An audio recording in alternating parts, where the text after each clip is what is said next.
Good morning, friends. Welcome to Water Resources Engineering class. So, we are dealing with Unit 4 and Unit 4 Part B, that is water requirements of crops. And therein also we have completed 2 lectures, right? And now we are entering into the third lecture of water requirements of crops. In this lecture, we really focus on quality of the irrigation water. Right? What I mean by that is, it is also not the quantity that is important for raising a crop, but the quality of water is also very important. So, what are the parameters that you consider under quality? That is the first topic. Then, how we are going to classify the irrigation water and what are the various types of soils. 1 and 2 are almost same, but third one is soil types, just to we introduce it, because soil types you must have learned thoroughly in soil mechanics, but here also we just introduce to you whatever is required from water resources engineering point of view, and we take it forward. Coming to the quality of irrigation water, now you see the productivity of any crop and long-term sustainability of soil, because which is the main thing which produces the crop, depends not only on the quantity of water, that is very, very important. The productivity not only depends on the quantity of water, but also on the quality of water that you are supplying for raising the crop. That is very, very important. When I say quality, means what quality? What are the things which you are looking for? Number 1, it refers to the physical characteristics, chemical characteristics and biological characteristics of the irrigation water. And these things may influence, number 1, the soil health. They may deteriorate or they may enhance or enrich the soil health. And second one is crop growth. They may reduce the crop growth or they may enhance the crop growth. Anything is possible. So that's why these two kindly please remember it actually. Why we are studying it is from this angle. One is to protect the crop growth and at the same time to protect the soil health. We require to understand what is the quality of water that we are supplying. Suppose in terms if the quality is not in the limits, what will happen also we need to have an idea in this particular thing. So what are the factors basically that affect the quality of irrigation water? Number 1 is salinity hazard. Salinity hazard means what? It is salts. Whatever the dissolved salts are there, they really cause the problem actually. What type of problem these dissolved salts are? For example, what type of salts? Maybe chlorides, maybe sulfates, maybe bicarbonates. So these type of salts, when they are present, actually they reduce the osmotic activity of the plants. When they reduce the osmotic activity of the plants, it makes it making it difficult for plants to absorb the water. That is one of the major problem actually. So please note down that actually. So what happens if suppose there is a problem of salinity. Salinity means the salt concentration. If the salt concentration is very high, the osmotic activity which really supplies basically the oxygen to the plant roots there and absorption capacity of water by the plant, so that also it reduces, it ultimately affects the plant growth. Naturally it should be in limits. In what terms you measure that actually, that salt concentration? That is measured in terms of electrical conductance or electrical conductivity, whatever you call it as, and at the same time total dissolved solids. So these are the things in terms of this we measure the salt concentration. Similarly, the second one is sodium hazard. Sodium hazard means mainly alkalinity actually. What is the problem because of that alkalinity?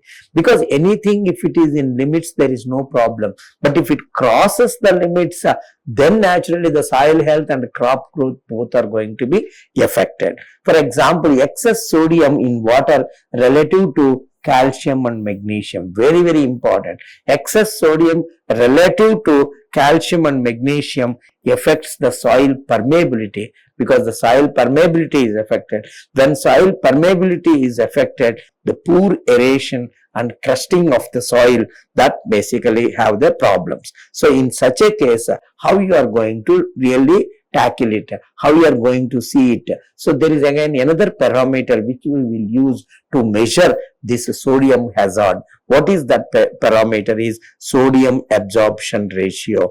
That sodium absorption ratio is given by sodium concentration, sodium ion concentration divided by square root of calcium ion plus magnesium ion concentration divided by 2. The average of calcium and magnesium ion concentration under square root sodium ion concentration divided by the average of calcium and magnesium ions concentration under root.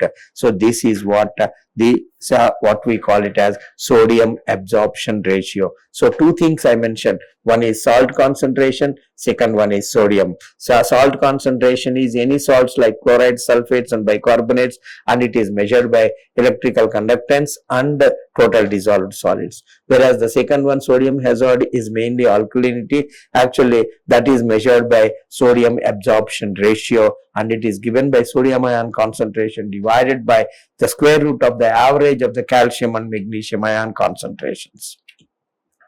Third one is residual sodium carbonate.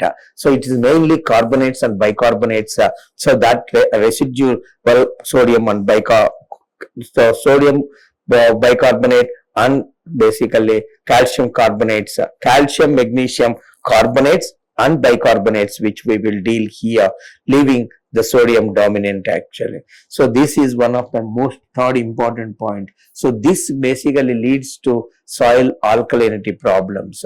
Then fourth one is the specific toxic substances. What are the specific toxic substances? One is boron, fluoride, chloride, nitrate, or heavy metals in higher concentration may directly harm the crops. What are the things actually? The specific toxic substances, one may be boron, one may be fluoride, one may be chloride, one may be nitrate, and heavy metals actually. So they harm the crops. So this is the specific thing, that also it should be in limits. Next one is the pH of water.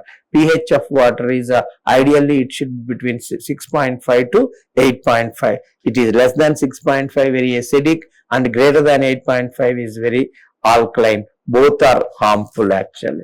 Then coming to the biological impurities, the presence of organic matter such as algae, pathogens can block micro irrigation systems and affect the crop health. So there are total 6 points that affect the crop growth and soil health. What are the 6 points actually? First one is what you call it as the salt concentrations, which is measured by electrical conductance and total dissolved solids. Second one is sodium hazard.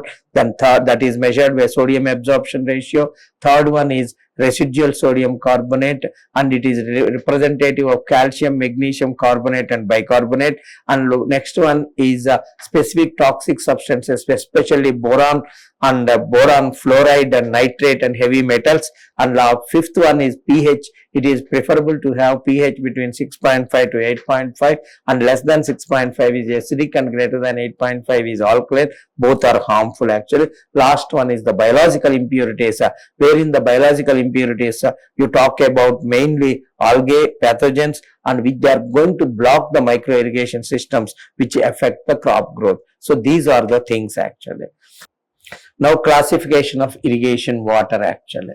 So when you are classifying the irrigation water, same thing whatever just now we have studied, based on that only.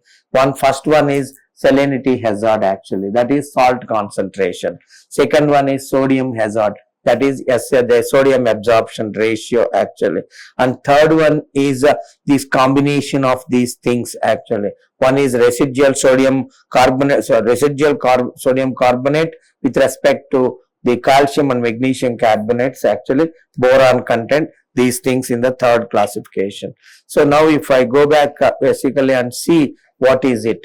So how you classify the salt concentrations. So the salt concentrations is represented by what you call it as electrical conductance.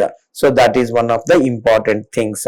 That it is mmHos means millimos actually. So that mos is previous one.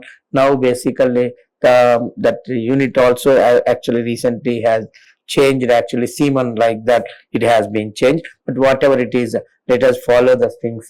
So based on the, so what you call it as salinity hazard, based on the salt concentration, you can classify water into 4 types. One is C1, C2, C3, C4. That C indicates salt concentration. Please remember C1, C2, C3, C4. That is nothing but the salt concentrations. Salt in that 1, 2, 3, 4, what it represents? Low to very high actually. Low, medium, high, very high. So nothing to muck up actually. Kindly remember that. So as far as the salt concentration is concerned, we can classify irrigation water under 4 headings. One is C1, C2, C3, C4. C1 is low and C4 is very high, medium and high. This is first part. Second point, what are the values actually? Less than 250 micromoles per centimeter is naturally low salinity water. 250 to 750, 750 to 2250 and greater than 2250. So this is the second one, the range of the values. So in that actually the first one is excellent actually for irrigation. Low salinity water is excellent for irrigation. That means it should be, the electrical conductance should be less than 250 micromos actually. Then coming to the second one, medium, is also suitable for most of the crops, but only thing is the washing, leaching of the salt is very much essential in the some of the things. And the third thing is a high concentration of salt can be used with salt tolerant crops and good drainage should be available. This is very important in the third point actually. And fourth one is very high salinity concentration. So that is naturally not suitable at all. So these are the 4 things. So now let us again recollect the things as far as the salinity concentration is concerned. That is basically salt concentrations. Salt concentrations are represented by micromos actually, right? When you are dealing with that, you can classify basically the irrigation water as C1, C2, C3, C4.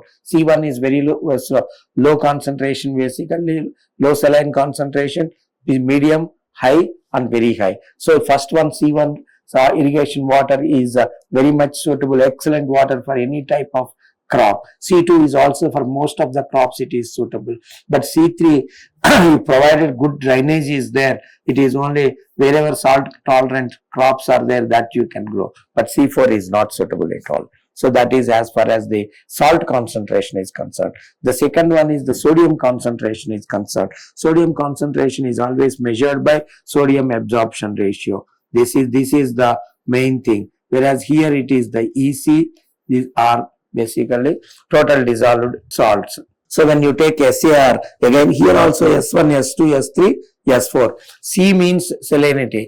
S means sodium basically. So right, remember. So S1, S2, S3, S4, same like previous one. The only thing is SAR should be less than 10. Again, it is very good for irrigation actually.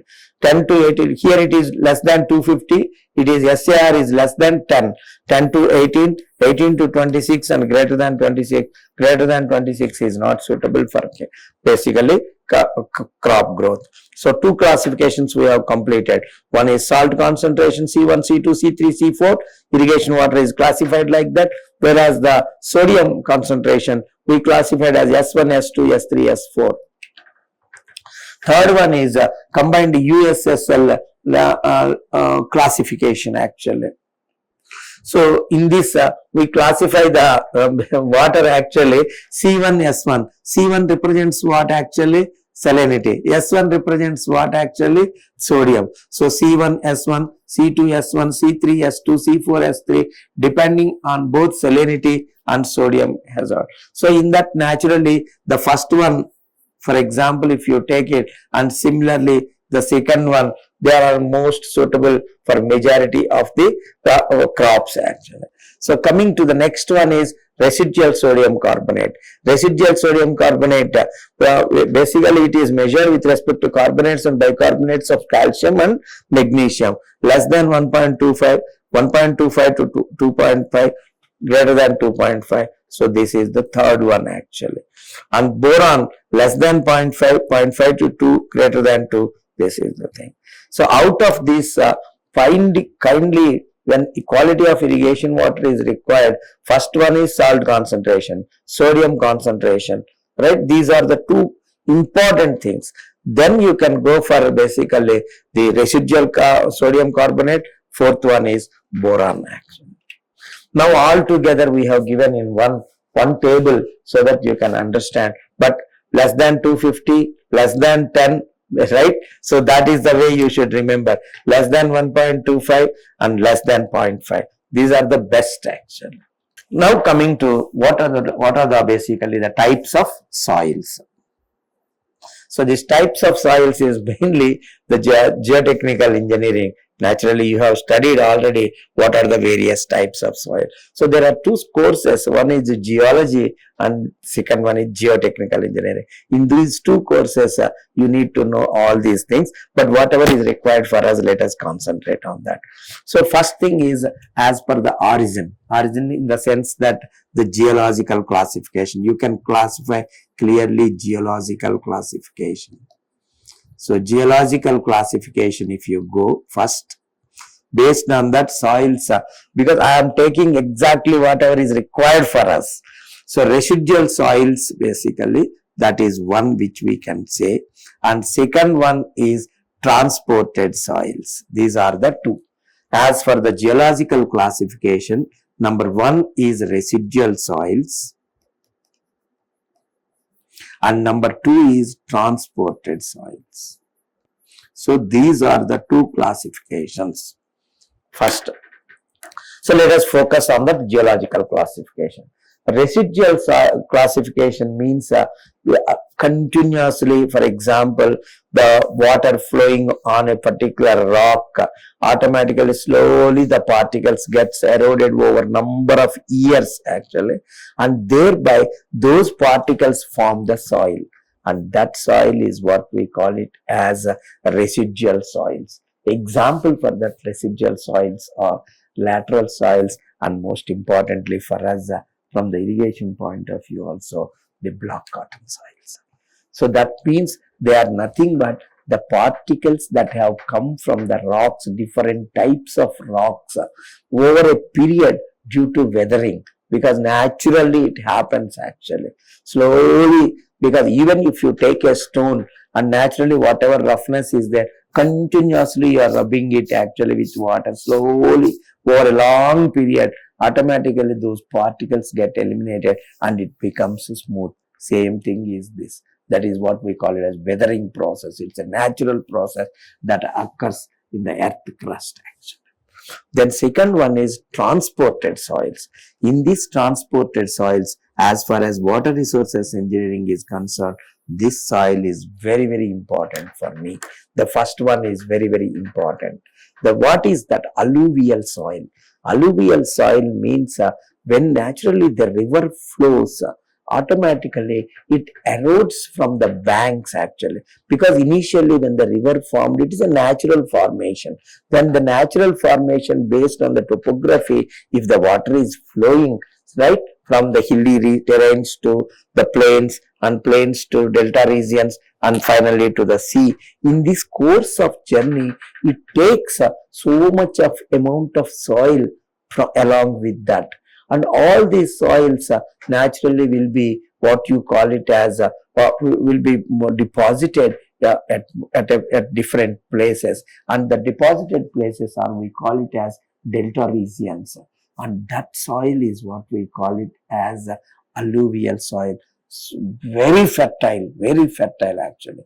The most of the land in Godavari districts of Andhra Pradesh, that is all basically this particular land. Similarly, the Indo-Gangetic plain, most of the soil is alluvial soil and it is very fertile land because it is the soil that is being carried away by the river over number of years and that is deposited when the river gets widened and the velocity becomes slow. There it deposits that. Till that time it carries along with it in the form of silt along with the water and it deposits when the velocity becomes low and the river becomes very wide and naturally almost at the mouth when it is going to join the sea, near that region all that these alluvial soils are being formed actually.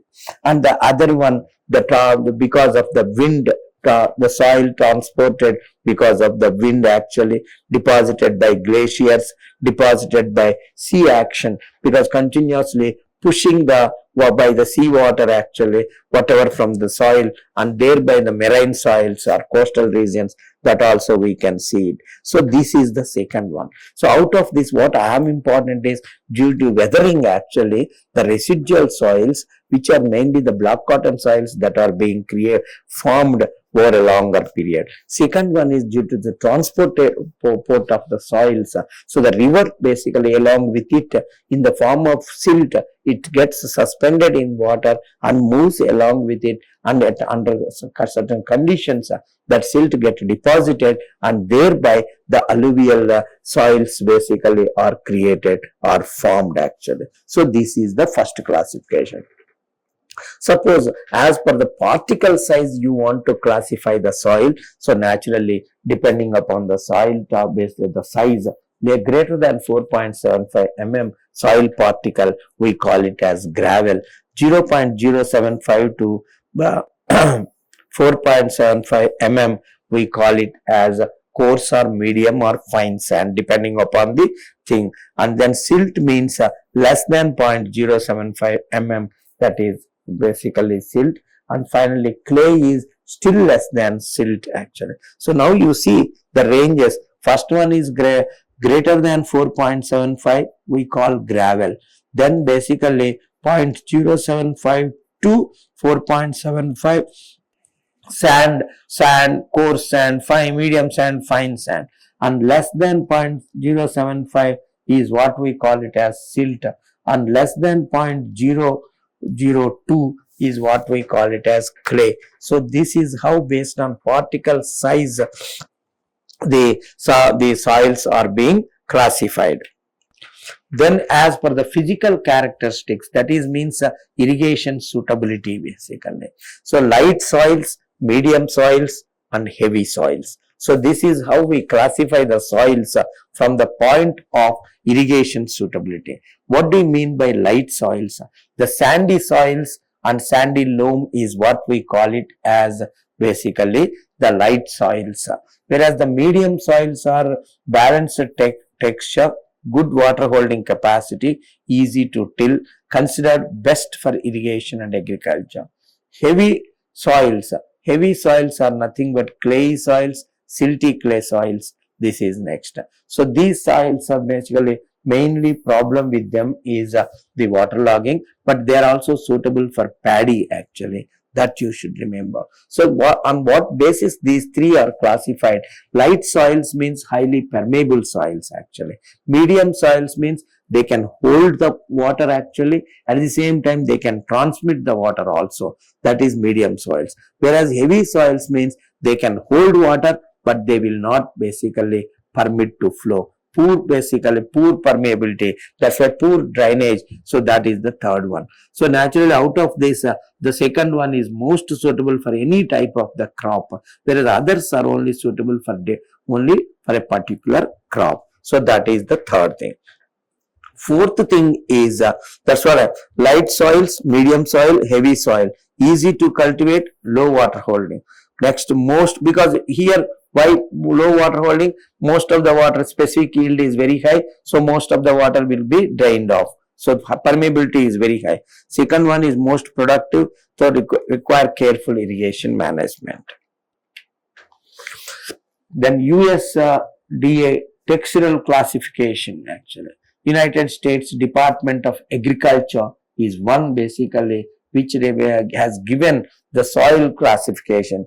That's where I'm not so much important or so much fascinated about this, but it is very important from the foundation's point of view, not from this United States basically Department of Agriculture has given this chart. What it is, depending on the percentage of clay, depending on the percentage of silt, depending on the percentage of sand, you can classify a soil like that. For example, you say clay, how can you classify? If it is more than 60% of the clay, and then we can classify it as clay, and in that 40% may be silt, but there is no sand at all. That is what we want to tell you. For example, if you take it, depending on any different soils, you take 1, 2, 3, 4, 5, 6, 7, 8, 9, 10, 11, 12. They classified 12 basically, 12 groups. So, what is the combination for these 12 is, number 1 is clay, silt percentage, sand percentage. That is how the soils are being classified.